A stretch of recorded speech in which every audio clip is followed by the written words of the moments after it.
Bonjour Maurice Thévenet. Bonjour. Vous êtes délégué général de la Fondation nationale pour l'enseignement de la gestion des entreprises et enseignant à l'ESSEC. Alors les effectifs dans les formations en management ont énormément augmenté depuis 20 ans. Est-ce que les débouchés aussi ont suivi? Est-ce que les métiers se sont diversifiés? Il y a 20, 30, 40 ans, on formait essentiellement à des métiers très bien identifiés dans un type d'organisation assez homogène. Aujourd'hui, on forme à des tas de métiers différents et dans des types d'organisations très variés. Dans une étude que nous venons de sortir sur les pratiques de travail de nos diplômés, on s'aperçoit que certes, 73% ont travaillé dans des multinationales, mais vous en avez près de 60% qui, dans leur carrière, ont travaillé dans des PME, près de 30% qui ont travaillé dans des ONG ou dans le milieu associatif. Il n'est pas rare aujourd'hui de trouver dans le monde des arts, de la politique, dans le monde associatif, des gens qui ont eu une première formation en management. Donc ce qui est clair aujourd'hui, c'est qu'on ne peut pas parler du travail ou du métier finalement de manager entre guillemets. C'est bien d'une très grande diversité de situations dont il s'agit, ce qui explique sans doute aussi le nombre des diplômés. Alors quand on parle de débouchés, de toute façon, on parle un petit peu à l'aveugle parce que les métiers sont en train de changer, les façons de travailler sont en train de changer, puis il y a la révolution numérique notamment, et on dit que beaucoup d'emplois nouveaux ne sont pas encore connus. Alors pour ça, les écoles de commerce développent beaucoup, et pas seulement elles, les soft skills, donc les compétences douces, la capacité à s'adapter. Est-ce que vous pensez que c'est fait correctement? Est-ce que vous pensez que c'est vraiment nouveau? Dans l'enquête à laquelle je faisais mention, eh bien, les plus jeunes, moins de 5 ans d'ancienneté, ont tendance à dire que c'est surtout des soft skills qu'ils ont acquises. Les plus anciens, plus de 15 ans d'ancienneté, trouvent que c'est plutôt des hard skills.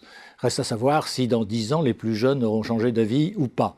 Les soft skills, elles sont enseignées dans nos écoles par des tas de moyens.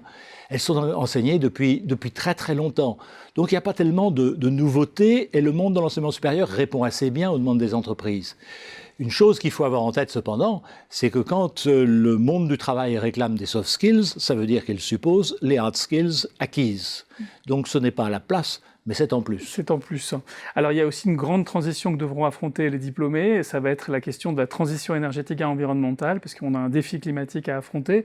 De toute façon, est-ce que les étudiants en gestion sont bien formés à cela en France?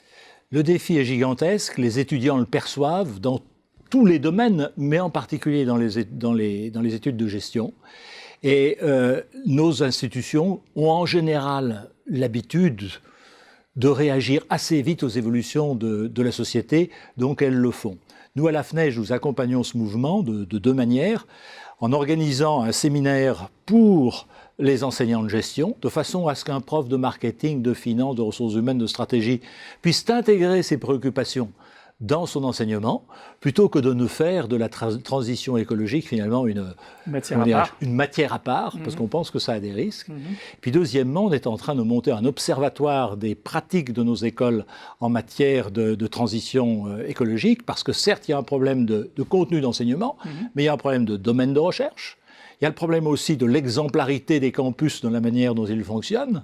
Il y a les innovations des étudiants qui sont très nombreuses. Et puis tout ce mouvement de l'entrepreneuriat, entrepreneuriat social en particulier, qui s'empare de thèmes sociétaux et en particulier de celui-ci. Merci beaucoup Maurice Thévenet d'être venu nous parler de ces enjeux aujourd'hui. Merci.